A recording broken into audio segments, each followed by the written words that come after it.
That's who you are. You're building your brand. So whatever you're putting on social media, people are going to be seeing that. They're going to be taking it back. So you guys are from the Hmong Student Association. Whatever you're putting on there. So if you guys are having a great time and you're putting that there, or if you're always doing meetings where you get to learn something new, people are going to take that back as, okay, they have a lot of fun and they're doing a lot of learning in the process. So that's the brand that you're building. So whatever you're putting out there, that's how people see you. It's also going to help with your recruitment. So again, if people are seeing you have a lot of fun, or if that's something that they want to be involved in, seeing that on social media is going to help drag them into you. Event meetings and information. So if you want to put anything about your events coming up, or if you just want to put like, hey, we're going to start the application process soon, or anything like that, you put that on social media. That's going to reach more people than, say, putting a flyer up on the wall. Because we actually did a poll last semester, and only 60% of people stopped to actually read flyers. So you're missing that 40%.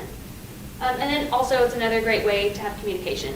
So if you're posting on your page like, hey, we're going to have an event this day, then that's going to allow people to communicate back and forth with you. Be like, okay, where's it going to be? Or can I bring somebody? Or do you have to be a member? Or anything like that. So it really opens up communication for everybody.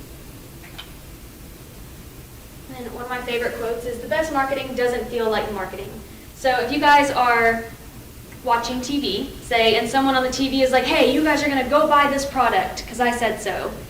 That's kind of marketing at you. You know, you're just like, okay, well, I don't want to do that. That feels like it's marketing and I have to do it. But if you see something and it's like, hey, this is what it is, this is what it does, this is why I love it, then it's going to try and hook you guys, and then you're going to end up liking it too. So it feels like something you want to like instead of something you have to do. Does that kind of make sense? So however you're marketing, just don't market it at somebody, market it with them or to them. Hey, I'm going to talk a little bit about some social media tips and terms. We're going to talk about reach, post boosting, and insights. And these are mainly Facebook terms. So we're going to go to our student activities office Facebook. Whenever you post on your Facebook page, it's going to show you how many people you've reached. Do y'all know what reached means? Yes. It was placed in front of somebody. They may not have liked it or shared it or clicked on it, but it was in front of them and they saw it. It's in their feed. So you can see on each different post, just below it, where it shows the reach. You can also boost your post. If y'all have a big event that you're wanting to reach more people, you can pay about $5 to boost it, and it'll reach a whole bunch more people. I wouldn't recommend doing it a whole lot, just because it's expensive. But if you've got, one or two events throughout the year, it's not a huge chunk of your budget. And click on the Insights tab. Under Insights, you have it. You can click to find specifically like the reach of the likes, total page likes as of today, and whether they're up or down. How many people you've reached, and just all kinds of different information on there. Everything that you might need to know about reaching more people, what times to reach them. It's going to help you be able to see how you're reaching out to people. Do you have any questions?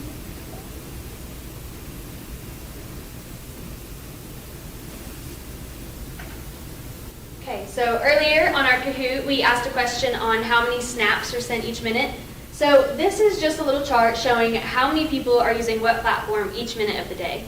So if you have a Facebook account, each minute 4,166,000 posts are liked. So it's a pretty good chance someone on Facebook is going to see your page that day. The same thing if you use Snapchat, if you use Twitter, if you have a Pinterest or an Instagram account, people are going to be on those accounts that many times each minute. So if you utilize those accounts, then you're going to be reaching more people than, say, if I only use a Facebook and then you guys are only posting on Twitter, I'll probably never see them. So if you have different social media accounts, you have a chance of reaching more people like that. So that's just an example of what all that is out there. Now we're going to talk about ways to effectively engage students on those accounts. So what are some things that you guys have noticed that cause you to engage with different pages? So what causes you to like something or comment or share? They have cool posts? Okay. So what are those cool posts like? Is it just like words, videos, polls, pictures? Okay, colorful pictures. So they're attractive? Okay. What else? What's another reason you might engage with a post? Inspirational quotes. Inspirational quotes. That's a good one. Okay. Why else would we want to? Anything else that just hooks you guys in, brings you in? Okay. So we have just different reasons that people would interact with your posts. One thing that we found really effective were contests and giveaways. Even if it's something small, we did a giveaway for a t-shirt, and we made it easy. It was just like, share, and comment on this post, or if it was on Twitter, it was retweet this post to be entered to win this t-shirt. We put a picture of the t-shirt, made it bright, colorful, fun, and our reach was just out of this world. It was like 20,000 people or something. It was awesome. So that's one way that we found is very effective in reaching people. Pictures and video posts. If you're scrolling through your feed and you see, just somebody's typed out a paragraph, you're not going to stop to read that. If just like you said, if it's got some really colorful pictures and posts, then you're going to be more likely to stop and like or share the comment. Okay, so one of the next things is to participate like a human and interact, and those kind of go in the same way. So have you guys ever got an email or response back that was just a bulk thing sent out, like it wasn't personalized for you at all? It was just like, why did you send me this? I don't understand. So if you're doing the same thing with the people who are on your social media, they're probably not going to be, convinced to come back. So for example, say I had an event that was going to go on at 8 o'clock tomorrow night, and I had that all in the event description, and Jacqueline comments on my post, and she's like, hey, what time does your event start? I probably wouldn't ignore it and be like, oh, well, she can read the event description.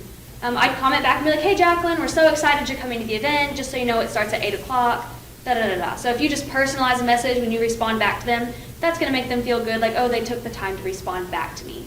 So always participate like a human. You're not an automated robot just sending back a message.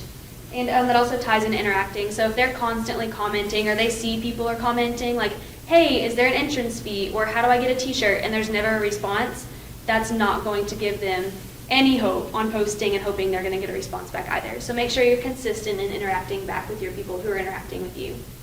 And the last thing is the balance of content. So like you said, you guys are attracted to things with pictures or things that have motivational quotes or anything like that. So if you have a social media page and you're posting, hey, we have an event at this day, or we're about to put applications out. If people aren't liking those, then it's never going to show back up in their news feeds. But if you are putting up pictures that are bright and colorful, or if you're doing any inspirational quotes or anything like that, the more that they like those, the more that your feed is going to pop up on their feeds. So, that would be a pretty good way to stay in the now, or in the know, because if you're posting about your events and no one's ever liking them, those are never going to show up again.